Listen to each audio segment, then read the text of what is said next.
Storygoers, and welcome back to another episode of Tales from the Cartridge, the video game storytelling podcast. I'm one of your co-hosts, Eric. And they were the co-host, Ryan. Ryan, it's a beautiful winter day. It snowed here in Maine. Yes. It's a white Christmas on the 8th. It sucks when it snows before Christmas, and then you lose all that snow, and it's just wet. Yep. Outside. Mm-hmm. You know what I mean? Yeah. And cold. Yeah. Yeah, it's not as jazzy. I will say, though, Storygoers, you won't be able to see this, and I'm so sorry, but Ryan can. My dog is on my little nook bed right here. He's just sleeping there by the window. He's cute. Precious little guy. He's just a little guy. Yeah. You know, he's just enjoying. He went outside and was super loving the snow. Yep. Mm-hmm. So it was very good. Did your dog also enjoy it as well? Yeah, he was doing his usual trumpsing, and like mid-run, he just sticks his head in the snow, takes a mouthful, then starts sprinting around again. Yes. Yep. Oh, yeah. Mm-hmm. Dogs do make winter fun. They do. I will say. Absolutely. Yeah, for sure. Ryan, how are you? And what have you been up to? Or what have you been playing? Oh, I keep doing that every time. Oh. It's okay.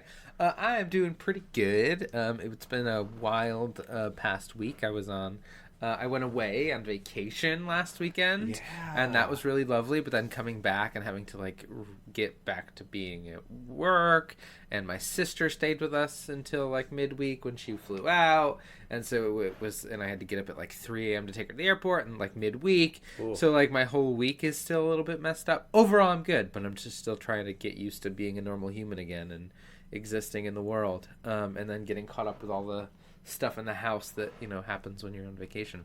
But overall, I'm doing pretty good. As far as what I've been playing, a couple things. I brought my Steam Deck with me on my trip for when we have downtime, because my wife likes to take naps. And so when she napped, I brought my Steam Deck and I played some Factorio, and I've been playing my way through that. That's very fun. Not really thinking too much about optimizing, just brute forcing it, which is very fun. I finished Dragon Age Veilguard right before my trip. And that was a fun little thing. I mean, I think similar to what I said previously, nothing revolutionary. I think it did stick the landing okay. The ending ended up being, pretty good and not wild. I think a lot of the impact of the ending was maybe a little lost on me because I hadn't played the other games, because one of the main characters from the previous game was a big part of this game, but it was still good. It was still a good time. Really? It was still emotional. There was some hard decisions you had to make, actual difficult decisions with actual consequences that meant some of these characters you've been playing with the whole time don't make it to the end. Wow. In a way that is really emotional and intense, in a way that I'm glad. I kind of wish they did it more. They played pretty easy for most of the game, and then that last act they really went all out. But that was pretty good. And then I finished a game called Neva, which is, we'll talk a little bit more about later, which is made by the folks who made Gris, a very beautiful, emotional game that was almost too much for me to continue to play, because especially in the early hours of that game, you are taking care of a little puppy who whines when it gets in trouble, and it is almost too much for the stress of having to take care of this little puppy is a lot, which is good, good design, because I cared a lot about this virtual dog so much, and when it got in danger, there was this sense of dread I felt that I have not felt in many games, so it did a good job. But I finished that game, and that ending was a little confusing, or not satisfying until I actually understood what happened, and then it was much more satisfying and good. But for some reason, the framing of the ending in relation to the framing of the start of the game was really confusing. I think what's really important to remember, if anybody's playing that game, that first cutscene that you're seeing is not the beginning of the game. Whoa. Because if you don't know that, I think the ending is much less satisfying. Okay. Because you think something's happening that is, so that's helpful. Just keep that in mind. It may not mean anything to you. You may forget about it, but just I think I would have loved to know that going in, because I think I would have appreciated and not been as kind of taken aback by the ending. But it was good. It was a great time. It was a great little sad, emotional game. It took maybe 2 to 3 hours to beat. Oh wow! It was very nice. It was it's a side-scrolling platformer with a little bit of combat. Nothing too wild, but there was a call your dog button that was very fun. that you could just push at any time when your person calls the dog, and that was very nice. But yeah, awesome. that's. Oh, and we played, and I'm sure talk about more of this soon. We played some Marvel Rivals. I'll leave the depth of that to you. But we played a little bit of that yesterday.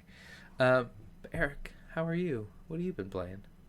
I'm good. I feel you. We were actually just joking about this off before the podcast started. How like we try our best on November and December to keep up with this, and then just life is just crazy and it's just so hard. So yeah, likely it will be not as much these last month and this month, but we'll probably get back on the swing of things hopefully in January. As we always do.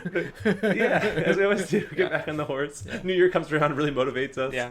And just that full jug of motivation just slowly dwindles until the next year comes around. But I'm good. I have to go away soon for Christmas. I'm going early. Because my wife works on Christmas this year, so we're gonna go home, and as much as I like seeing my family and all, I just hate the drive. It's like 7 hours, and I just hate it so much.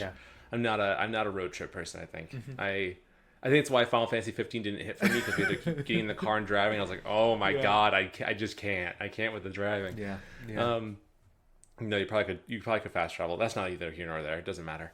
What I've been playing, I had this itch to go back into Dishonored. We had talked about it previously, a couple months ago for some reason, and I went back and played Dishonored 1, and man, I love that game. It is so satisfying, because like I think the game is okay going in and just killing people and doing your thing as an assassin. That's all well and good, but playing that game in total stealth and never being caught the whole game is just a satisfaction that I just don't get in other games. It just makes you feel like I still got it. You know what I mean? Like, to be able to move through that whole world and never be detected by an enemy. I mean, I do get detected and I have to restart, but like, to go through a whole playthrough, and be able to do that, maneuver that, and figure out all the patterns and all the things I need to do to get through that is so satisfying. And I just love that world. It makes me so incredibly sad to think they might never go back to Dishonored. Yeah. They may never go back to Dunwall or Karnaca, and it makes me so incredibly disappointed. It makes you wish that Microsoft never got Bethesda. I just don't like. That was my biggest worry, and to know that they had internally thought about Dishonored 3, and now it sounds like it's not happening, is just I don't know. There's so many people with a love for that series. I just don't see how that's a choice that they'd want to make, but I also don't know the numbers. I don't know the specifics of it, so maybe I'm wrong, but yeah, and I did Dishonored 1, I did the DLC, and then I did like the beginning parts of 2. But then I fell off, of course, because Fortnite chapter 6 or season 6, or I don't know, I can't keep with all the season and chapters differences, whatever. The new season came out in Fortnite, and that was pretty fun. It was really good. There's a sword. It's pretty fun to run up on people and just attack them with a sword, and they don't know what to do. And they're just shooting at you, and you're just whipping and dipping with a sword, and then you run away. Very fun. I got a win the other day, and it's like it's fine. Fortnite is that kind of game where you can just jump on and play for 45 minutes. At least for me, I play for like 45 minutes to an hour, and then I'm like satisfied. I don't need to play anymore. I have clients at work, kids typically, who are just playing nonstop. They get to extreme levels in the battle pass or things like that. Things I'll never reach in my lifetime unless I really tried hard. Yeah. You know what I mean? Like, they unlock everything, and I barely unlocked the majority of stuff. And it's just crazy to me. It's just crazy. And Fortnite continues to get crazy. They're doing a first person mode next week, which is going to be... Oh, that's interesting. Yeah. They just keep adapting and doing new things. And it's just like... Yeah. And then going back to... They brought the OG map back from the very first season ever, which I'm garbage at. I was so excited to play it, and I've just been horrible at it. No. Horrible. I was so excited, and I just kept dying and dying. I was like, okay, this is clearly not for me like I thought it was. But I didn't play until like a year or two after it first came out. Yeah. But it doesn't matter. Anyway. So then that, and I also played Mario 64 with my wife last night because we were talking about it, and she had played it as a kid a little bit, but never like got the full story. Never really saw the opening. Yeah. I was like, how is that possible? I've played that game so many times. We got to play it, so we played it a little bit last night. And it was... Oh, what a classic. Yeah. What a classic game. I showed that to a kid the other day, too, at work, and he's like, the graphics are horrible. And I was like, this is like a young kid. This is like not even a teenager. And I was like, can you imagine this was the pinnacle. Yeah. Because when this came out, that was the pinnacle. Yeah. That was Yeah. that was like the best game you can do. That was first 3D, and how amazing that was. And I'm realizing more and more how hard N64 games were, and how I feel like I've gotten worse as a gamer because consoles and controllers have gotten better at adapting to people's needs, which is great. We need things to help with people's needs. But it has definitely made me as worse because playing N64 games feels so much harder than it ever did as a kid. And maybe I'm just forgetting it. Whatever, who cares? But like, still, it's kind of wild. Yeah, I think it was also like less forgiving. Like it was less responsive. Like things just didn't. And we got used to it, right? And that was all we knew. And also, like, at least for me, I can't speak for you. Like, I had endless amounts of time that I could just sit and bash my head against something, and it was fun. And now, if I get stuck on something for like a half hour, I was like, I don't know if I'm ever gonna do this again. I don't. I actually think I'm good now, or I'm gonna look something up because I just don't have the time and energy to bash my head against something in the same way. But kids. Yes. I mean, maybe saying kids is a generalization. Like, we as kids during that time, there was no other option. As things have gotten more responsive and easier to play and use, it just feels very different. But yeah, I can't imagine going back and playing. I mean, I when N64 was out, like my grandfather had like an old Nintendo with Mario, and I think I maybe beat 2 levels, and I don't think I ever got any farther in the original Mario because it was just too hard. You had to do everything exactly right, and there was no room for error. And as time has gone on, they've built in more rooms for error in games so that you can fall forward, because falling forward can be more fun. Yes, it's all about getting good reviews and making sure people are engaged and staying with it. You don't want to quit. Yeah, I get it. But it's like, yeah, you're right. Like, just playing Mario 64, just how finicky it is. I have this. I bought a wireless N64 controller for my Switch. Yeah. Not the official Nintendo, because they don't think they sell them anymore. They sell them for a short time, and then they haven't. Yeah. I bought like a knockoff, which works great. I highly recommend them. But and just playing it again feels so right, but it's just so hard. It's so hard because it's just so finicky. Yeah. And like, the N64 controller is, I guess, technically not the best design controller. I love it though. I love it. I absolutely love it. I think it's so much fun. I love it. It's so weird and wonky, but man, it's just such a fun controller to hold on to and play with. Yeah. And Mario 64 is just so much fun.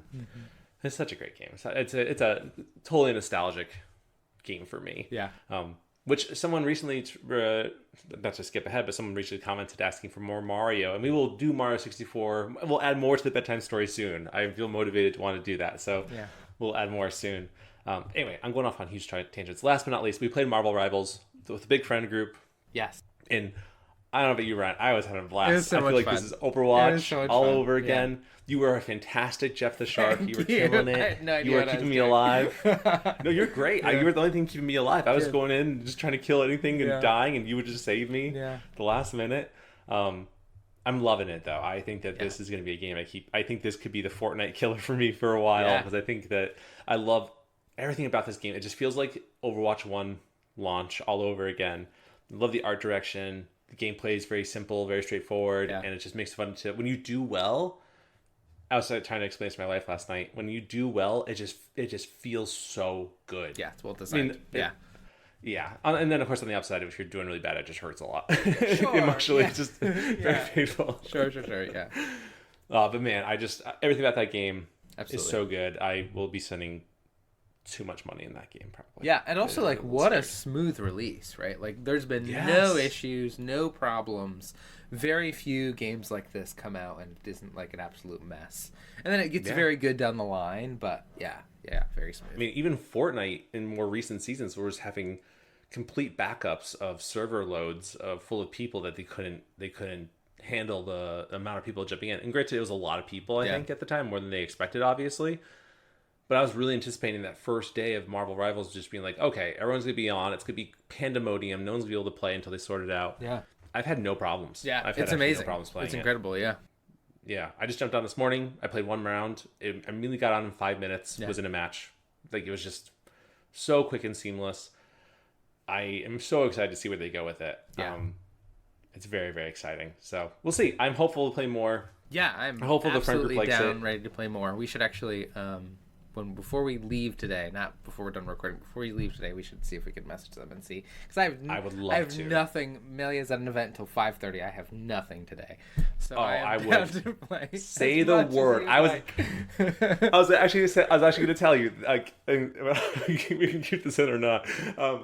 I was actually going to tell you, I was looking at skins today, and Jeff. I don't know if you saw the skins for Jeff the Shark. I saw the one where He he's has- all like cozy in the little. Yes. Yeah, And I was it's so like- good. I was like, Ryan, I don't know how you feel about the game, but if you don't love it, I will buy you that skin for you to come back because I love that It's skin such so a much. good skin. Yeah, It was absolutely. such a good skin. Yeah. Oh my god, it looks so good. I mean, is it overly expensive? Of course. They gotta make their money back. It's a free to And I'm play sure game. they They are. gotta make their money, and it's. But there are some skins that just they hit that Moon Knight skin. I don't know if you saw it. The No, Moon Knight skin I with haven't. him with his special, his like kind of suit, Oh, like the gentleman suit. It yeah. looks so good. Cool, oh, cool, oh my god, cool. that game. Storygoers, we hope you're doing well. Yeah. What was our last game? The Silent Hill. No, game? the last Oh, game was Thanksgiving. the last episode was the Thanksgiving Okay. DLC. Yeah. We hope you enjoyed our last episode of the DLC. What is a perfect video game Thanksgiving?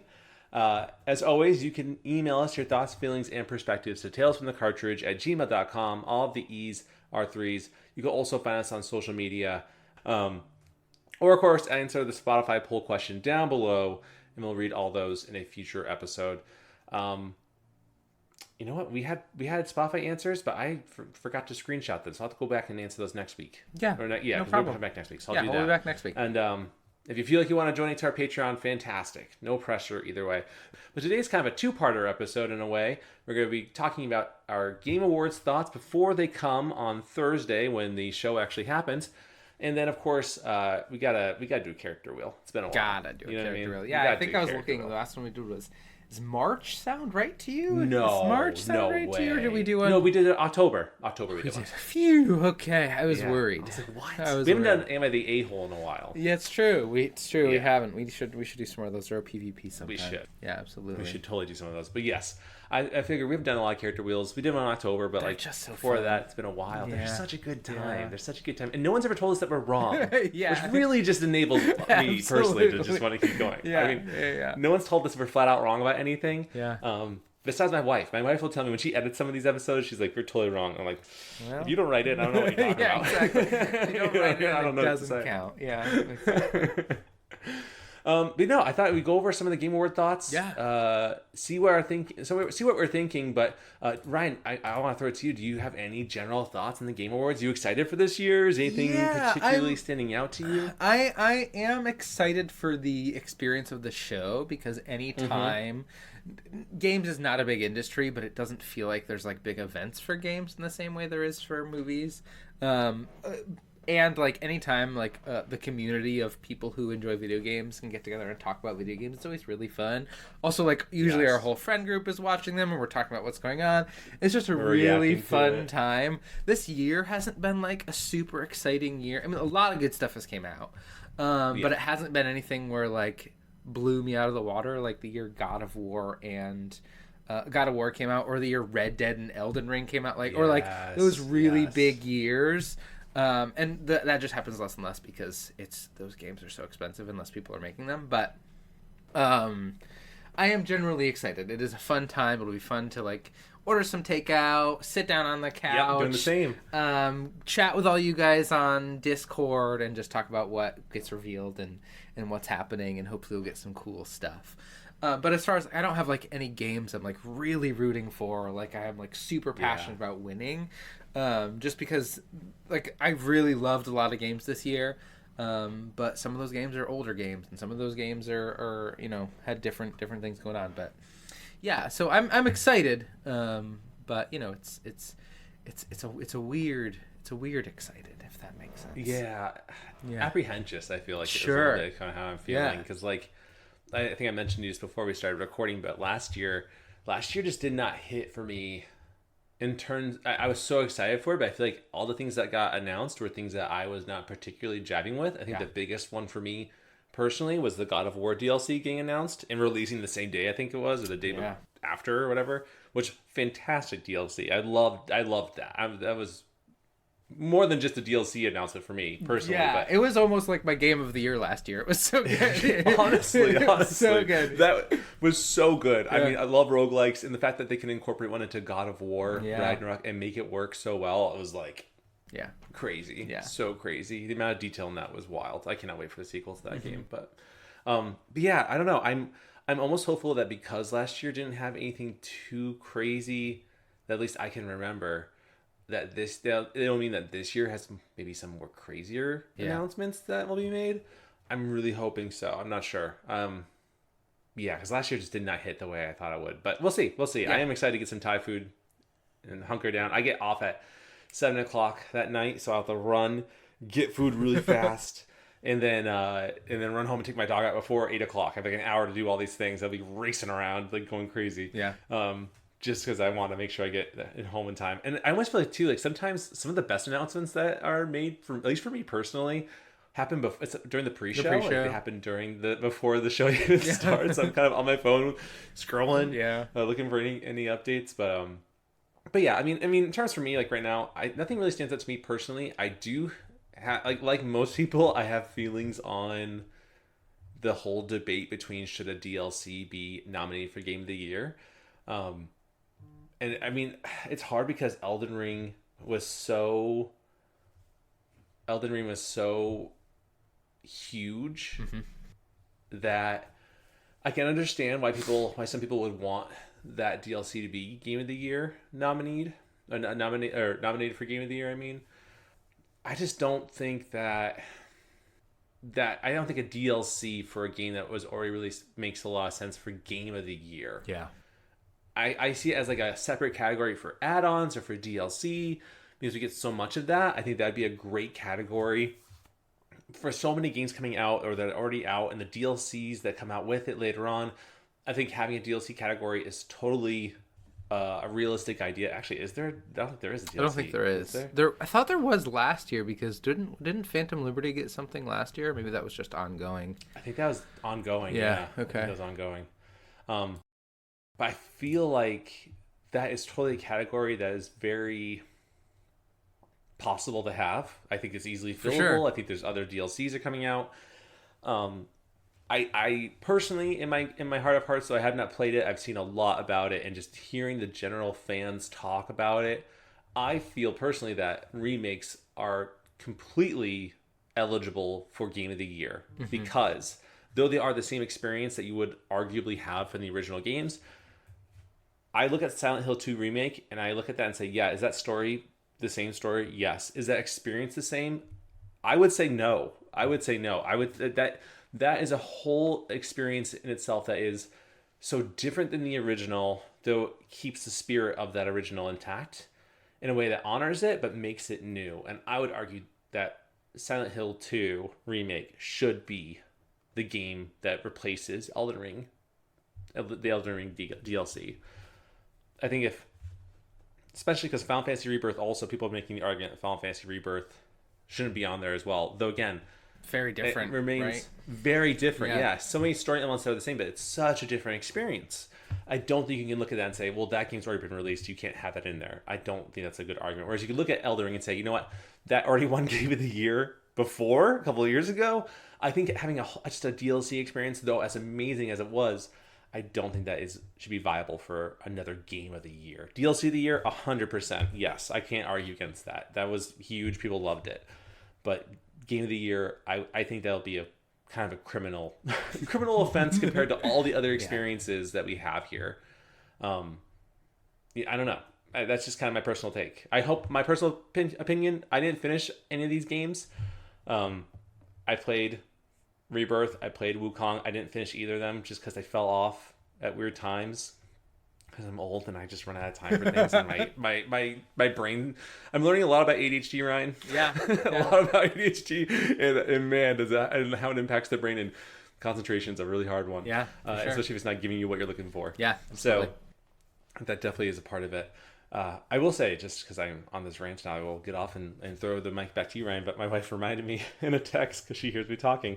My low-key hope, maybe I can ask this, I'll ask this to you, Ryan. Yeah. My low-key hope for announcements this year, I am really hoping for an Overcooked 3 announcement. That would be amazing. I would love that. I would love that. Yeah. I'd also not be surprised if the Switch 2 got announced. That would be good. Game Awards. Yeah, I mean, that would be amazing if that's the case. I think like they are very quickly approaching the time to announce that as more and more leaks are coming out and people are learning more information. I think they need to get out in front of it. I'm assuming they probably want to wait until after the holiday season so they can people will buy Switches and won't not buy Switches. True.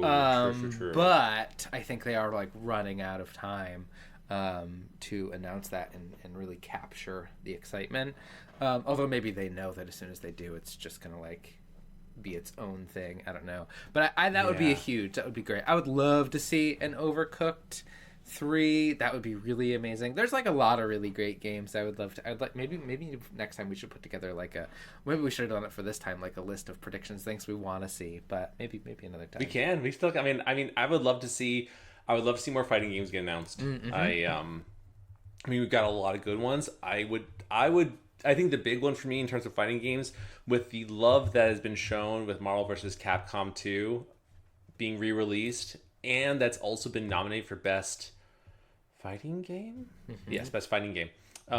I could see them winning that with Marvel vs. Capcom or Fighting Arcade or Fighting Collection, winning that, and them announcing Marvel vs. Capcom 4. Yeah. The official fourth one. I think that would be something that makes a lot of sense to me, given the amount of love that series has been getting, and the fact that, I mean, from what I understand from listening to other people talk about it, the amount of work that needs to be done between the two companies to come to an agreement to re-release a game that they've already made is kind of a huge undertaking, and the fact that they did that with new artwork, with all these updated things into the system of the game is like a big undertaking, which shows a commitment to the series, which kind of shows that they are going to be releasing something new in the future. I really am hopeful to see that. I would kind of want to see that. I wouldn't be surprised if they also announced, I'm looking at the Best Fighting now, they announced more characters for Dragon Ball Sparking Zero, even though their numbers have fallen so hard. The first week was so much fun. As they always do, yes. Yep. I mean, I played that also. I really liked it, but I also was garbage at it, and I just kind of fell off. It's kind of funny to see, what's it called? I should be saving this for our next episode. I'll save all this. But in terms of releases, I think that I think Wukong getting a DLC would be really cool. I'm really hopeful for a Lies of P DLC announcement. Sure, yeah. That would make me so happy. And also maybe I guess Final Fantasy VII Remake or Rebirth is not getting a DLC, I heard. So that, I kind of figured they might get announced there, but I don't think it's going to get. Yeah. Also, last one, and I'll give it to you, Ryan. I think Silent Hill, with the amount of love Silent Hill 2 has gotten, a big throwaway, I don't think it's going to happen, but I think would be really cool is if they just do a small, short little teaser trailer that announces they are going to remake Silent Hill 1. I wouldn't be surprised if they did that. Yeah. Yeah. So those are my big ones off the top of my head. Yeah. I would be happy to see those. Off the top of my head, I would love to see anything from any of the Sony studios, whether that's from Santa Monica or like anything God of War related, anything from Sony Studios, just because it's been a while since we've had a big, I mean, I don't know what the last big Sony published game was, but I'd love Horizon Lego. Oh yeah, Horizon Lego, which is which weird, I guess didn't do and very nuts. good. I have been seeing a lot of talks online of Borderlands 4 because I think they need money. Yes. So I would love to see that, and hopefully it's playable. Is it playable. really? Not for us. Yeah, I read that internally? someone with yes, internally, yeah. Someone with, I think it was terminal cancer. I can't remember exactly the diagnosis. I did hear about that. Yep. I did hear about that. He played it and said he absolutely loved it. So I wouldn't, you're right. If they announced it they need something after the movie bombed so bad. Yeah. That money. So I think that would be great. I mean, personally, if they were to, I think those are my two big ones. I mean, there's lots of little stuff that I would love to see more of. But as I'm getting older, and so many games are coming out, my favorite games of the year are Austin games that like I had no idea was coming. I mean, I would love to get like a Hades 2 update, like here's what's coming announcement. I think that would be great to like continue to pull people back in to that experience. I would love to see what Larian's doing next, the folks who made Baldur's Gate. Although I'm sure they're years out from anything like that. What they did a trailer for the new subclasses that are coming out soon. That would be great. Yeah. That'd be great. I'd love to see that. I would love this will never happen. I would love to see something from Valve. With them, the Half-Life 2 anniversary just came, the 25-year anniversary. They released like a 2-hour documentary. I don't really care if they release Half-Life or not, but I would just love to see them do something. I know they're working on Deadlock, but I have no sense of what that is or where that even is, and I just would like to see something from them. But I don't know. It's so hard because, like I said, I really want anything from Lucas Pope, who did Obra Dinn. I would love more of that. It's just a bunch of weird little stuff I want more of. And some more stuff from Sony, because I want, like, big, good story games. Because I feel like they've came out, but they just haven't really been my jam. Like, Fantasio is supposed to be, like, a really great narrative game.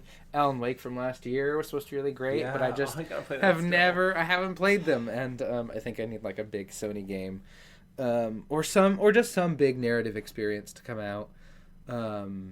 I mean, I think Grand Theft Auto 6 is next, but like probably I would love to see more Red Dead, because that series is Red Dead 2. I still think about the narrative of that game because it was so good.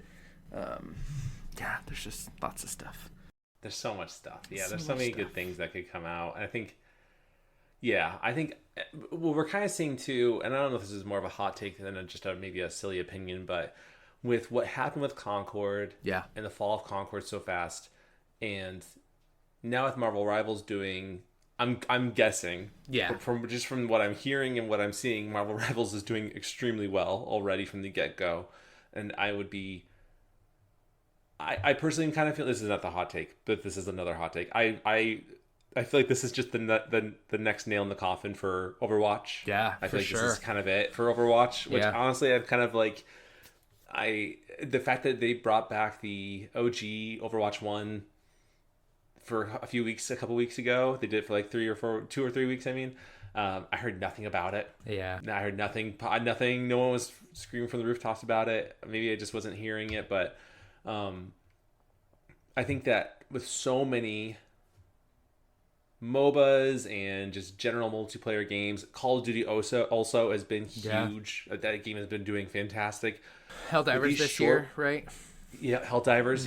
Yep. With all these short burst experiences, I really feel like we're going down a trajectory of continuing to improve upon single player experiences and narratives. I do feel like we're going to start seeing less and less multiplayer experiences, because the pool is just so full of them, and they're all fighting each other, that why would you want to invest time and money into something that, I mean, look at what happened with Concord. 7 years of development gone in 1 week. Not even. Someone was talking to me about how the voice actor for Concord went in like right the day it was released and was like, did a video and was like, I'm the voice of one of the characters in the game, and the GameStop guy was like, oh, that's interesting, really cool, and they bought a copy and left. And then someone else took a video a week later of all the Concord games being in a bin, and each one was for $1. Yeah. And just like how sad that kind of was. Yeah. And I just don't think I don't think it's gonna be a viable thing that people want to go through anymore and develop multiplayer games, especially if Rivals does as well as I think it will with Call of Duty, with League of Legends, with Fortnite, with, you know what I mean, with all these games that the pool is so filled. It doesn't. Yeah. Is that an analogy people use? The pool is filled? I've never heard the analogy, but I understand exactly what you're saying, if that's helpful. Yeah. I think, can we start using this? So I feel less stupid that I just made that up. For sure. I was trying to say, the amount of people is so small now. Yeah, absolutely. The pool's filled. Think of a pool. It's filled with people. And you don't want to jump in that. It sounds horrible. No. You want to go in a different pool. Exactly. Yeah, go in the sauna. Yeah. That's nice. Not a pool. No, you're not even in water. It's just hot air. I'm panicking, Ryan. I'm falling apart.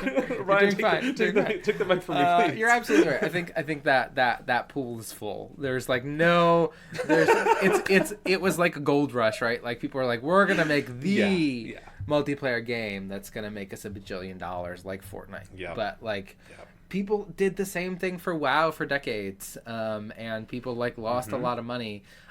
It's just it's that challenge of balancing what's going to make us the most money and what's going to be like the most creatively interesting, and you have to do both. But like you cannot chase what is popular right now because games take too long to make. In 6 years when your game comes out, like right when they started the production of Concord, Overwatch was like still huge, or it was like starting to fizzle, and they're like, we're gonna be the ones, we're gonna come in and take it. And then 6 years later, right, it just isn't viable. If you're gonna make a big game or gonna make a big multiplayer game, you can't base it on what's popular. You have to base it on what's like fun and good, and then just hope you get lucky, because that's like essentially what it is. Like with Helldivers, which those numbers plummeted as well, but it captured the consciousness for a month or two, and it made them $1 bajillion, and they weren't chasing anything. They were just making a game that looked fun and interesting, and it was. And that's another, I think, announcement for me. I would love if they announced more Helldivers stuff, because that's smart. That would be a good one. I think they need some more reason for people to come back, but. Yeah, I think you're exactly right. It just doesn't make sense. It just doesn't make sense, y'all. The pool's full. Go to a different pool. Go to a sauna. I mean, I'm curious. I would love to hear other people's perspectives on this. Yeah. So write in and let me know.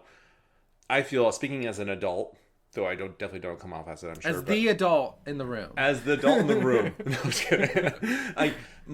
I experience games more so now as, of course, growing up, they're all just kind of more linear, story-driven games, because that was kind of what was around as a kid. But now more than ever, I am someone who goes into multiplayer games a lot more for short bursts of fun, like Rivals, like Fortnite. Those get boring after a while, and then I jump into the single-player narrative that is like the most gripping to me in the moment, or something I'm really excited for, like a God of War Ragnarok, like I don't know, like Dishonored off the top of my head or something. And then once I kind of get that itch scratched, I hope that's another one too. I go back to the multiplayer, and it's kind of just a back and forth experience. So that's why it's so hard to play all the games, because there's so much, and the time is just so small that I can't spend 3 hours playing a game in a day when I have other things I need to do. But that 1 hour of playing Rivals will just hit so good, and then I'll be able, my dopamine is received, and I move on. You know what I mean? Like, sure. Do you feel that way too, or do you feel like you're more single player driven? Absolutely. I mean, I certainly am single player driven. I like those single player narrative experiences are still something I'm really drawn to, because I think that's like, when we were growing up in video games, that was like the big thing, the big innovation that like came out during our time, and really made me fall in love with the genre, other than it just being fun. I absolutely bounce between like single player experiences, single player story driven experiences, and then just single player like things that are satisfying to my brain, like whether it's like a city builder, or like something where I can manage or move pieces around on a board or something. But then there's a part of me that always, because like there's a part of me that always wants a multiplayer experience with friends, right? Because that for me has been like when I've had some of the most fun playing games is multiplayer with friends. So I'm always like trying to catch that experience wherever it is. But I'm not usually the one who finds those experiences. Usually you guys find them and I join in most cases. But I always really love them. But absolutely I don't have the time. Like I like, as Storygoers know, I played a ton of Destiny for a really long time. Right. And it's just such a time commitment that you have to spend so much time to make progress that I just don't have the time to be successful in that game, and in a way that feels satisfying to my brain, because I want to collect all the stuff. I want to do all the things that I can do. And it's all time gated, and I don't have 6 hours a week to dedicate to this one game, and then ignore every other game that exists. So yeah, I'm in the same boat. So I don't have the attention. I don't have the patience, and it doesn't feel good to play that type of experience. I know, I think Destiny, as great as Destiny was as an experience, I think that's like the worst kind of game for me now, because the time gates, along with the huge time needed to complete things would just be a nightmare for me. Yeah. My brain. I don't think I could handle it unless that was the only game I could focus on. But that definitely is not the case. There's 5 games I want to play at any given point. You know what I mean? Mm-hmm. And usually it's the barrier of least resistance that wins. Absolutely. So or the thing I know, like, okay, I need to do this before this happens. Which one weighs heavier that I want more? Though at the end of the day, none of it matters. You know, it's all fake stuff. Who cares? Yeah, that is the struggle. But hey, you know, I think come Thursday we'll see what happens with the game awards and what wins, what doesn't win. But next week we can come back and talk more about what our thoughts were on that. Because it'll be super interesting. I love seeing how it happens, and again, if Elden Ring wins, I'll definitely have some thoughts on it, as well as I think it was the most anticipated. If Grand Theft Auto 6 does not win and somehow Death Stranding 2 does, then we know this is all rigged anyway. Come on, none of it matters. Yeah, absolutely. None of it matters. Yeah, though I'm really excited for Ghost of Yotai and Metroid Prime 4. You know, I didn't like any of the Metroid Prime games, but I was too young. I was too young to like them. Yeah. Who cares? Yeah. Ryan, I think it's time that we went on to let's change pools. Character wheel stuff. Yeah, change pools. Switch over to our character wheel. Absolutely. Character wheel time? Yeah, character wheel time. Ryan, do you want to do the honors? Want me to do the honors? What are you Why feeling? don't you? I'm pretty sure I talked us through like the last character wheel, so why don't you take this one on? Happily. I think so. It's that time of year for many people. They celebrate many different things. Ryan and I, we celebrate Christmas, not for any particular reason, I think, other than that's just culturally what we do. Yeah. I like to get gifts. I like to give gifts, vice versa. So anyway, going with that theme, we thought, what better way to do a character wheel than to do something that we know, and that is what video game character, what random character from this wheel of game characters would be the best at giving a gift. And I think what this kind of the sub context of that is like, you know, how well is this gift wrapped? How well was it thought of, you know, in terms of buying? Is this a character that would just pick up the first thing they think would be good and wrapped it poorly? Or is this someone that's meticulous, someone that would really plan this out, someone that would wrap it perfectly and give it in the best way possible? So that's what I'm kind of thinking is kind of the goal here is who is the best gift giver and who is just absolute garbage at it. For sure. Looking at you, Sonic. Sonic is fast, but he's clumsy, in my opinion. So that's all I'm saying. Interesting. Okay. Yeah. So if you get Sonic, you know where I'm going to be with that. Yeah. Any other points you want to make, Ryan, that you can think of before I think this feels like a really good, at least starting metric of like, how's it wrapped, how's it chosen, and how is it given. Those feel like the most important pieces to that. I think like you could extrapolate out more, but I think like that's a really great place to start. Okay. Well, you know what? Then without further ado, let's spin some wheels. Spin some wheels. I always say the wheel is spinning because I want to make sure I know that the wheel's spinning when I'm editing it or adding the sound effects. Yeah. What is it? Because I moved it and now it didn't. I'm gonna reload it because okay. Edit that part out. Now we're gonna do it because I moved the window over and then it all went weird. Yeah. All right, I'm gonna click it. It is spinning. All right, it's actually spinning this time. We're spinning it. We'll never know who the first one was. Mm-hmm. That's not going to be a thing anymore. The first person is Lara Croft. Lara Croft. Okay, interesting. All right. The treasure hunter extraordinaire. Wealthy treasure hunter. Well, yes, she's very wealthy. The wheel spins again once more. Against Lara Croft is Cloud Strife from Final Fantasy VII. Okay, wow. A very Sony-focused first round. Very Sony-focused, yes. I immediately have some thoughts on this already, Ryan. Absolutely. If I may. Yeah, please. I've played very few Tomb Raiders, though I've played much more Final Fantasy VII. And what I will say is Cloud Strife is someone who is a go-getter, will do what he has to. However, does not truly care about the means in which he does something as long as it gets the job done. He'll do what he has to, but from my experience, much more of a I'm going to attack that thing rather than a let's think this through. That's just typically other people's thoughts. He's more the kind of though he's the main character arguably, right, in the story, he's much more of a point and I'll attack kind of guy, in my opinion. I don't see Cloud spending a lot of time wrapping a gift knowing that it's just going to be unwrapped anyway, so he probably doesn't really wrap it that well. I think he picked the first gift that seemed good, and he would just be like, here you go. Like a cool emo boy, like he is. You know what I mean?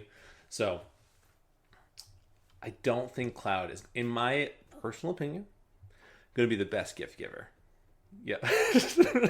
I wish we gotta start recording these, because Ryan, when you write these things down, they're so funny. I just want to. We'll have to start recording these in the new year or something. Yeah. Maybe the DLC episodes will record.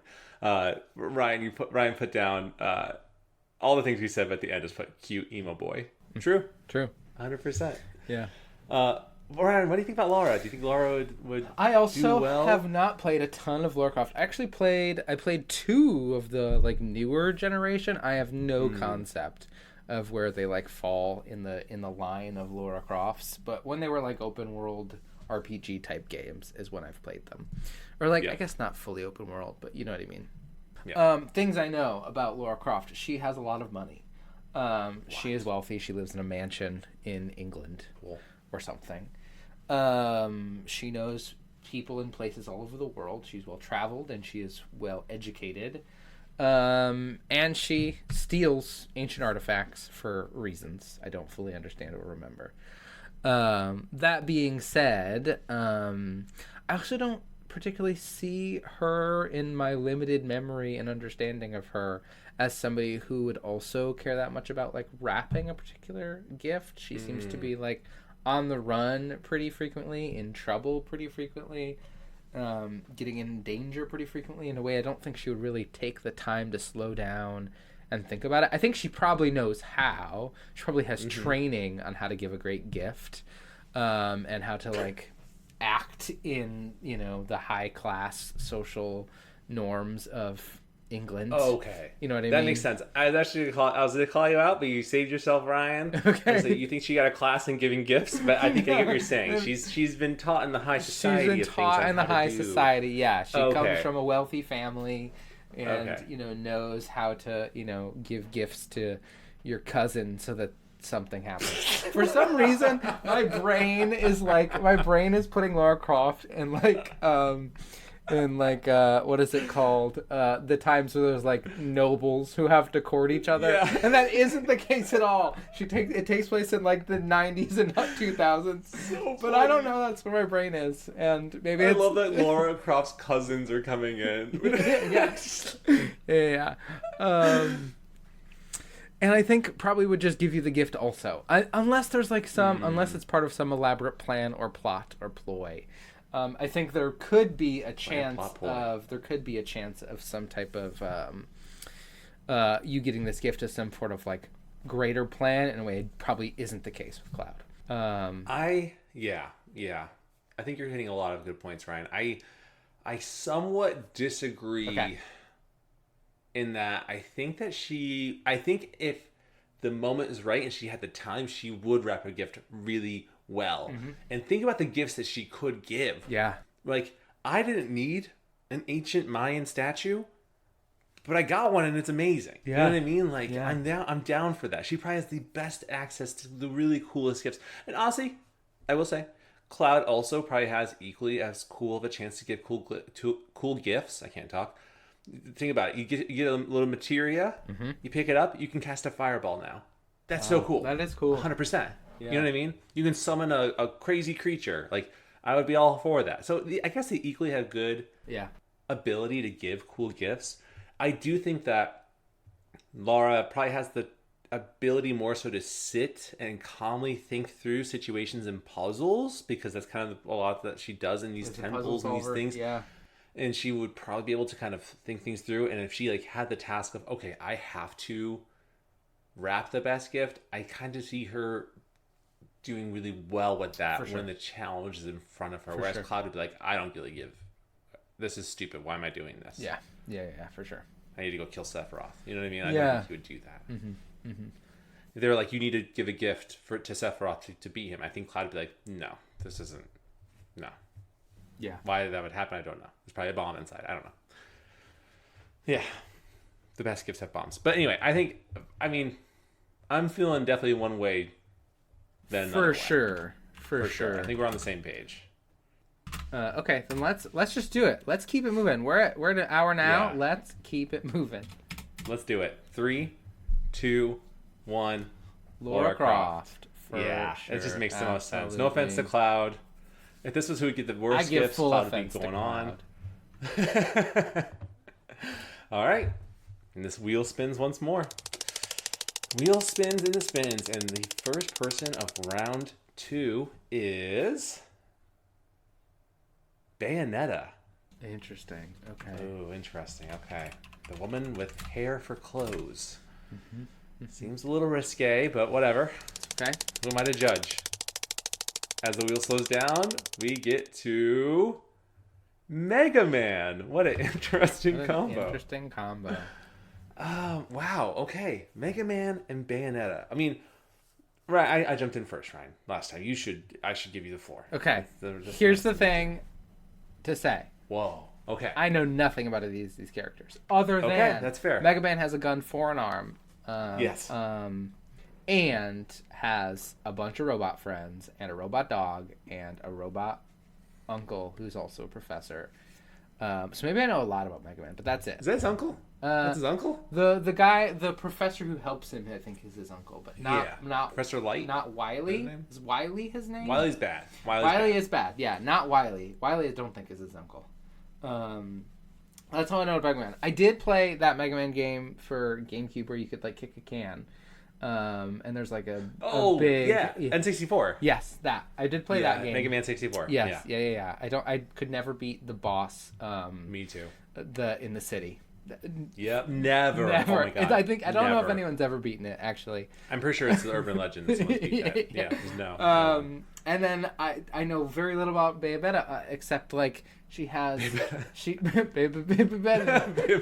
Bayonetta except as you said, she has hair for clothes, and she's fairly risque. Yes. Well, okay. Can I jump in? Yeah. Again, I think the answer is very clear to me, Ryan. I'm going back to first grade Eric. Picture first grade Eric, okay? Okay. Much shorter, bowl cut. I think I've said this before. I've said this to many people, so I could be repeating myself, Ryan. I thought a bowl cut was a bowl cut, B-U-L-L. So I thought it was kind of cool for a while until I realized, no, it means a bowl is put on your head and cut around it. For sure. That's not how I got mine. That was Supercuts in New Hampshire. Yeah. They did that. They did me dirty that way. Yeah. But I'm thinking of first grade Eric, right? Did you have that thing in school where you'd walk into the library? It's Christmas time, right? Or the holiday season, I should say. You walk into the library and it's just all this assortment of donated stuff that no one wanted anymore. For sure. And you're told you can pick one gift for your parents. Mm-hmm. And I had my mom. I just had my mom. Yeah. But my dad was around, but he just wasn't in the house. So yeah. So I was gonna get a gift for my mom, and I got this Garfield. Of all the things I could have got my mom, probably a vase or something, or I don't know, anything pretty. I got her this Garfield little toy thing where if you press down on it, his teeth would show up as he's smiling. Really creepy when you think about it. Yeah. Ryan, my first grader brain thought that was a good gift. Yeah. And granted, my mom loved it because it was from me, and she still has it to this day. Yep. Mm-hmm. But was it a good gift? No way. Yeah. I almost swore. No, it is not a good gift. My first grader brain is not good at gift giving. And I would argue that Mega Man is much the same. Now, was Mega Man in first grade? I have no clue. He's a kid. And no offense to the kids listening to this, maybe you're good gift givers now. I don't think Mega Man's going to be a good gift giver. I think the odds are against him. I think he's going to give some robot thing, or he's probably going to give a wrench to the professor. I think you like this. The professor probably has 12 wrenches. He doesn't need another wrench. Mega Man's going to think it's a great idea. However, Bayonetta, I also don't know a whole lot about her other than that she's annoying in Super Smash Bros. Ultimate. However, and that she has hair for clothing, and she has 2 guns on her feet. Whatever, who cares? Mm-hmm. she is flashy. She's elegant. She's smooth. Right? She kind of dances as she fights. Like, she's got a lot going on. And I would, if I had to pick between a kid and a lady that's kind of flashy as she dances and fights, I'm gonna guess Bayonetta's wrapping that gift pretty well, and Mega Man's like putting a bow on it and calling it good. You know what I mean? Yeah, I know what you're saying. I see what you're saying. Yeah. Yeah, I hear that. I think I absolutely. I think it would be really challenging for Mega Man to wrap a gift and find a good gift. I guess it kind of asks us as judges here to weigh in what makes a good gift. Is a good gift a really expensive gift that Bayonetta got?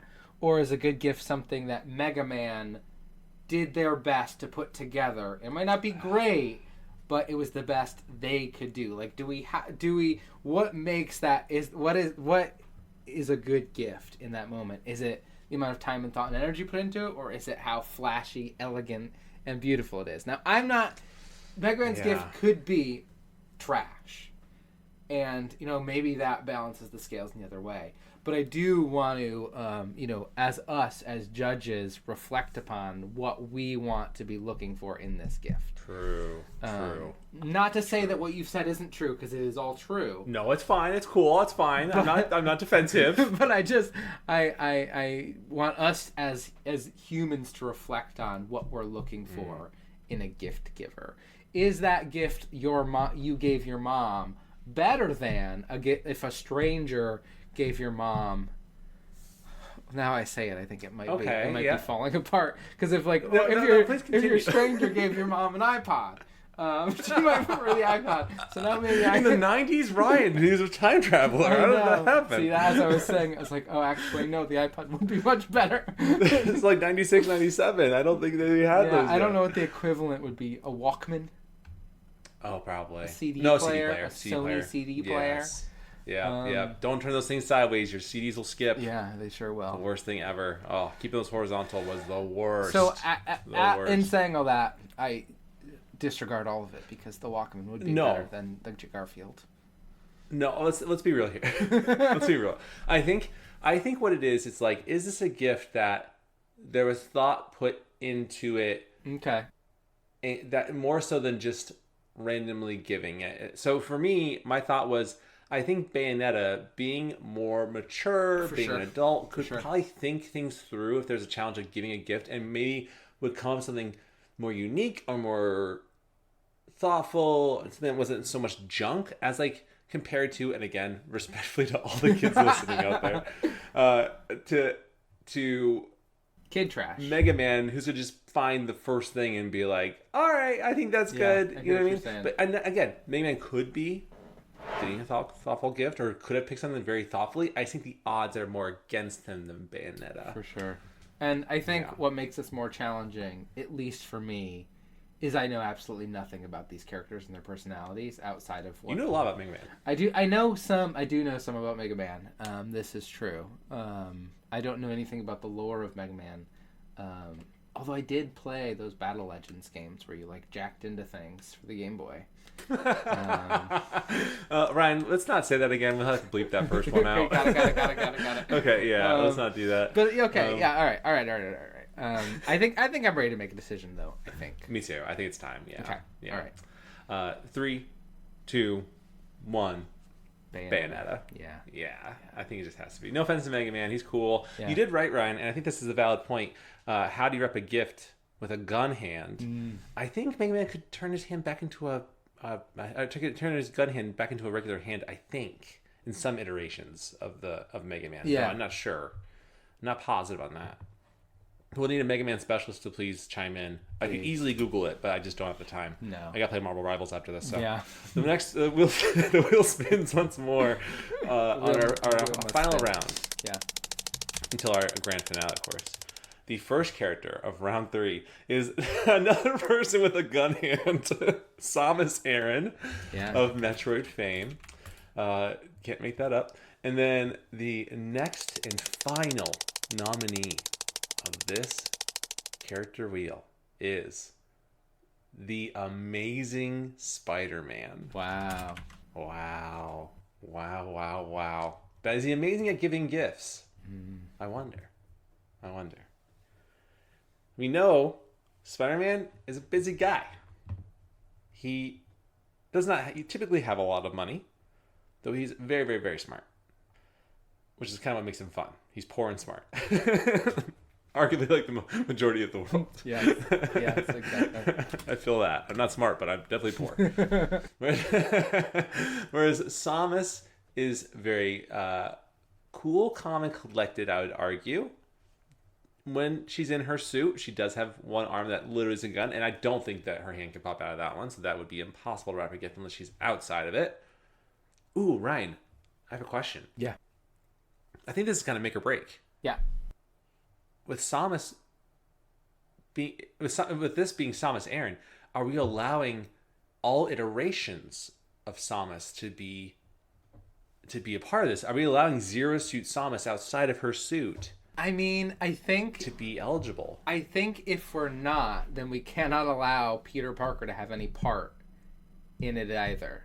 Which means they could only have access to the things Spider-Man has access to, and not Peter Parker.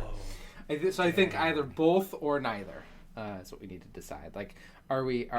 What is the distillation here? I honestly don't know. Yeah, I honestly do not know. I'm actually stumped. Yeah. I really have no idea. I guess I'm kind of thinking we shouldn't let the iterations happen. Okay. Then I think it's just Samus cannot leave their suit. Spider-Man also cannot leave their suit. Any part of this process. Does that sound fair? I think that sounds fair. I think that's reasonable. I do feel bad, though, because Samus doesn't have a hand. Yeah. But to use, she has two hands, but it's just one thing. I feel like there's a way they could find a super future way to get around. To be a present wrapping robot or something if need be. There's a Chozo statue that stands up and just wraps a gift. Yeah, exactly. Yeah. Exactly. I mean, I guess my question is: do you feel like Spider-Man is gonna have the patience to wrap a gift normally as Spider-Man, or do you think he's just gonna web it up into a gift? And call it good. I mean, that being said, how would you feel if you just got something covered in webs? Is that bad for you, or is that good for you? Is that like cool and interesting, or is that like what is this? Personally, I mean, if Spider-Man gave me a gift wrapped in webs, I think it'd be kind of cool.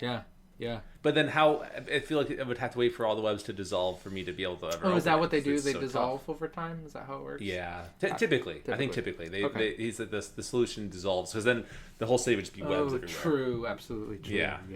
Okay. If my lore of Spider-Man is accurate, sure. That typically they dissolve. I think it's like a week's time they dissolve or something like that, or a couple days. Okay, that's fun. That's fun and interesting. So you have like this gift that slowly reveals itself over time. It's almost like that's kind of cool. They give it to you like 5 days before Christmas, and like if you touch it, you're gonna be stuck to this thing. You gotta wait. You gotta wait for it to dissolve. And it's like this is a trauma waiting to happen for some kid who just cannot wait to open it. What a good. Can you imagine, Ryan? Oh my God, this is totally. So I feel so bad for Samus right now. She's getting destroyed. Yeah. Can you imagine you open it, Ryan, and it's a web shooter? What? That would be really cool. And then you get to do cool Spider-Man stuff. Yeah. Do you feel like that's a gift that Spider-Man would give, like as like a hey, there's only enough web in here for like a week. Don't get yourself killed. Have fun. Is that feel into Spider-Man's? You, I think, have a more insight into Spider-Man's personality than I do. Is that feels like Spider-Man to you? I think so because what are you gonna do? Yeah, it's true. What are you gonna do? It's true.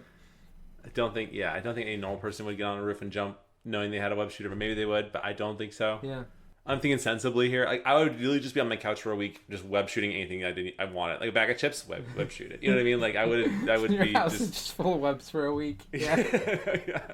Yeah. Animals full of webs. Like it's just like I don't see. I would just be pulling stuff. Honestly, that's what I would be doing. That, or I would get like a skateboard and just web myself to a car and just have fun. Yeah. Though I'd be too scared to even do that. Let's be real. You know what I mean? I think honestly, I would probably just display it. I'd be like, "This is from Spider-Man. This is so cool." Yeah. Other people probably would do more extreme things, Mm-hmm. but that's their prerogative. I'm talking just for me. But again, I don't know what Samus could give me. If Samus could give me one of her suits, though, that'd be pretty. It is small. When It you is get them, small. they are really Yeah. small. Yeah, absolutely. And I Really think, sick. I mean, Power armor? Samus is from like a weird future that has like some cool technology for sure. Mm-hmm. A ship? A ship? Yeah, that would be Spaceship? wild. It probably wouldn't be well wrapped, but it would still be a great No. gift. But you know what? Who wraps a car? It's true. People just put bow. You know like what I a big mean? bow I on would. it. Yeah, you put a big bow on it. You call it good. If there is anyone that's wrapped a car, kudos to you. Yeah. You're crazy. Yeah. I could not be me. You just put a bow on it. And honestly though, Ryan, this is gonna be so hard. Yeah. Honestly though, what better gift to give when you can't wrap something because you only have one hand that can actually do True. it? You give a spaceship and you put a bow on it. You do, absolutely, yeah. Do you feel like Oh, Samus no. has the liquidatable income to purchase spaceships for strangers? I mean, hers is blown up a few times. She's bought a new one again. I have no concept of Samus and their like financial. I mean, they're a bounty hunter, right? They're like the Right. best bounty hunter in the galaxy or something. She's doing it for a while. Yeah. So I mean, they might have the money. They could maybe also give you like a one for free. Like you choose. Oh. I'll take them out one for free. Oh, I thought you meant to ride in the spaceship, but you were much darker than I that. did go Okay. much darker, yeah. Okay. I have a few people I could put on that list. Maybe. No, I'm just kidding. Yeah. I think Sam is just a bad guy. Yeah. A bad girl or a bad. I don't know. None of that was good. Yeah. Anyway, we'll edit that out. But yeah. Oh, this is so hard. Okay, let's go This to is our so let's hard. go to our rubric here. Okay, between Spider-Man Okay. and Samus, who's gonna give you the better wrapped gift? I'd argue Spider-Man. I would agree. I think Spider-Man Yes. is good at wrapping things up. It is part of his whole purview. Okay. Yeah. How well chosen is the gift? How well does the gift match either your personal desires, a general utility, or a thoughtfulness? I don't know about you, Ryan, but I almost see it as equal because they both could equally give me very cool things. Yeah. I think between a spaceship and power armor or a web shooter or maybe a radioactive spider to bite me, I don't know. I think that all the gifts they possibly could give me could be really cool. Okay. So I almost see it as equal. It's like even. Yeah. My only difference in thought here between the two, Spider-Man is from a culture fairly similar to ours. So I think be able to better understand. Maybe this is an unfair No, advantage. this is fair. Spider-Man has given a gift and or received a gift as part of a cultural celebration in some way, in a way that Samus may not understand what that means. Similar Right. to like the Guardians of the Galaxy holiday special, if you've seen it, right? This misunderstanding of what even a holiday is. Yep. And I think then Spider-Man would get some kind of edge there in understanding. Although maybe that's to your benefit because Samus doesn't know you're not supposed to give a whole spaceship away. You know what I mean? Ooh. But is she really going to, though? She could just willy-nilly give out a spaceship. But it probably is a lot of money. I imagine A lot they're of space expensive. currency. I imagine they're Yeah. a lot of space bucks. Absolutely. I can see her being like, why would I do that? This is stupid. I'm not. Yeah. I need to go do this mission. I Yeah. have more important things to do. Right. Right. Where I think Spider-Man might understand what a gift-giving celebration is, growing up in the, eastern region of the United States. Right. Best place. There's like a cultural significance that you would share with Spider-Man, and that they Yes. would understand, which maybe is an unfair edge, but does feel like a bit of a benefit there. Okay, and then the last thing is in like the gift itself, right? There's like how it's wrapped, the thought behind its choosing, and then the gift itself. And this to me feels fairly equal. The gift that they could give, the access to gifts they could give. Yeah. And how it's given too is like, Oh, true. if Spider-Man comes upside down and does the classic Spider-Man 1 movie with Tobey Maguire where he's upside down and he's willing to give me a kiss when he does it. That's That's true. Didn't think about that. I mean, hey, Who's to say? You know what I mean? Yeah. That's pretty iconic. Where I feel like Cloud, or I don't feel like Cloud. I feel like Samus would be like Cloud, where it would just be like, here, take this. I don't think Samus is gonna do it in any really cool, majestic way. They may drop down, or if they came rolling into a ball in their ball form and then popped out, that'd be kind of cool. I don't see her doing that. I don't see her being kind of the thinking that through too much. I think she would just kind of drop down past the gift outgo, where Spider-Man may like swing down and then slowly come down upside down or walk down a wall. Or I think it might be more fun with Spider-Man because he is a fun guy. Yeah, there'd be more of that like flashiness, right? Like you Yes. spoke of with Bayonetta. The act of giving it. There'd be certainly more theater and nuance to it. Yes, yeah. I'm really happy you wrote down upside down kissies too. yeah. So, or kisses, not kissies. Kisses. That was me. I put kisses in there. Yeah. I mean, I think I have my answer. How about you? Yeah, I think so. Okay. Yeah. Okay. 3, 2, 1. Spider-Man. Yeah. Yeah. I think Samus is. I think this is definitely the closest one we had. Yeah. This is a little bit harder. But I think Spider-Man. I think you're right. I think culture is a huge part of that, and the understanding what to give and how to give. And Spider-Man gets that so much more than Samus does, or Samus. However I hate people pronounce it, but yeah. I don't know. It just seems right. Spider-Man just feels. Yeah, I think so too. I think and this is kind of a through line for a lot of these characters that we chose. They're characters who value something outside of the pure utility of the thing, right? Like Bayonetta, who just in the way they exist, obviously values more than utility, and Lara Croft, who goes after things that are culturally valuable but aren't necessarily powerful, right? I think that through line is these are all individuals who are able to look beyond pure utility of a thing, which is an important part of that gift giving process. True. And we're at our finals. Yeah, we are. With, of course, as we already said, Spider-Man was our last one. Yeah. Bayonetta and Lara Croft. Yeah. And this is hard. This is really, really hard. There's a lot they'll bring to the table. Absolutely. Yeah. There's a really wide range of ability to give gifts and a way in which the gifts would be given. This is a tough one. I mean, I think a big challenge for a lot of these is how much of this gift giving process is the charisma of the person giving it to you, right? Ooh. Like that. Does that sell it for you? You think? I think it makes a difference, not necessarily in the item itself, but in my mind, what I expect that experience to be. I'm imagining the more charismatic of these individuals is going to do it in a way that is going to better understand the process and make it more special. Whether that's true or not, I don't know. No, I think you're right, because it's how you give the gift also that's a huge part. And I think one of these people, for me personally at least, does not match up with the other two in terms of how to give the gift. Yeah, absolutely. Does one also stand to you as well? Yeah, one stands out to me. Whoa, really? Okay. So. Do you want to eliminate someone? Yeah, I think I could eliminate. I could eliminate someone. I think, and in terms of like how the gift is given, I think one stands out lesser than the other two. Yeah, and the ability for them to, because I think they're pretty on even grounds as far as like how much time or energy they put into wrapping it. Their access to cool things is kind of a spread. I mean, I have much less information about the type of gift Bayonetta could give. It is purely on like their flashiness. But then certainly when you get to like the amount of time, energy, and thoughtfulness put into like the presentation of it, I think two stand out far more than one. Whoa. Okay. Should we pick the two that we like? Maybe that's be better. Okay. Yeah. Sure. Okay.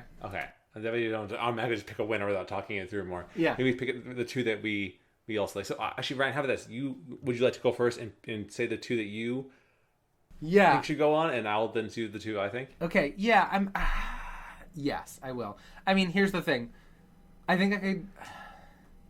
What I'm struggling with here, Eric, is I think Lara Croft, there's that cultural understanding piece, has celebrated a holiday when you're giving a gift before, but certainly has much less flair than Bayonetta. Totally agree. Right? Yes. But then for me, Spider-Man does both of those things. Yeah. So I'm struggling with the other two. But I think... But he's poor. But what? He is poor. Spider-Man's poor. Absolutely. Yeah. But I shouldn't say that. What am I doing? I sound like I'm a billionaire over here. I'm not. True. I'm also poor. But it doesn't mean you can give bad gifts. It's true. It doesn't mean poor people give bad gifts. I'm stupid. Yeah. I think Bayonetta stands out in their ability to give like a flashy, elegant gift in a way that I don't think Lara Croft can. As much as I think Lara Croft would maybe understand the idea and the culture, but Lara Croft seems like somebody who has much less time and energy, unless it was something that I guess as you said before, if they were asked to, or if it was part of like a challenge. Yeah. I you know what, Ryan? I'm seeing this also. For everything you just said, I'm seeing this in a new way of Bayonetta's flashy. Though I'm not sure how good the gift would be in terms of like just the connection of a person. Yeah. Lara Croft may be the opposite, where she might be able to think more thoroughly about what gift to give, though it wouldn't be very flashy in how she gives it. My dog is really upset. His ear's itchy. Sorry about that. But Spider-Man kind of is the whole package where, and again, I'm learning from my mistakes. I said he was poor and that was a bad thing. He could still give a fantastic gift. Yeah. He's a genius, and he'd be a really flashy way of giving that gift to a person. Yeah. He kind of encompasses everything. Yeah. Dang. I think so too. Yeah. Like a web. Like a web. Absolutely. He really fills the pool with webs. He does, yeah. He certainly fills the pool with webs. So is that it? Is that official? It feels like we could keep going around in circles, but I think we have a clear winner here. I think this is it. Yeah. That's it. Okay. All right. The best gift giver of this random character wheel is the Amazing Spider-Man. Absolutely. Yes. Yeah, for sure. It has to be that way. Yeah. Yeah. Yeah, he just has access to cool things. I take everything back. That's the best thing about being smart, is that even if you don't have a lot of money, you still can think of really cool things to give. Yeah, and by golly, does he do that? And I think, like, with all these characters, the person who, and again, part of the challenge here is I don't know all of these characters equally. I have much more connection to Spider-Man and his iterations than I do of Lara Croft and Bayonetta's iterations. Mm-hmm. And, like, the Spider-Man's personality is like a kind and thoughtful person. Yeah. In a way that I'm sure Lara Croft probably is. Bayonetta, I have no idea, but I know Spider-Man is a kind and thoughtful person and cares about others. And again, I'm sure the others do as well, but I don't have that same thought come to mind. And also, I'm pretty sure I've played a Spider-Man game where you fly around, you like web around, and you have a gift in your arm to give somebody, right? Like I think you're right. I think that is an experience that happens in the media. So yeah, I completely agree. Yeah. It makes the most sense. Mm-hmm. But Storygoers, let us know what you think. Please let us know from emailing us at talesfromthecartridge@gmail.com. All the E's are 3s. You can also answer our poll question down below on our Spotify poll question, or just respond to us on our social media, which is probably just Instagram, really. Is Spider-Man the right pick, or did we get it wrong? Let us know what you think. And we hope that you enjoyed this episode. We hope that you enjoyed the Game Awards that are coming out this Thursday, the 12th. Mm-hmm. And we'll be back for another episode to talk about that more, what our thoughts are on all the winners and losers. I don't know why I said losers like that. It's funny, and then I said it and it didn't seem very funny anymore. Whatever. And then, and hopefully everyone's doing well. Everyone's happy. Yeah. And we'll see you in the next episode. Bye. Bye. I just want to say, just because you're poor doesn't mean you keep back. It's right in the forefront of my mind. I keep thinking about it. I regret it immensely. Please don't hate me.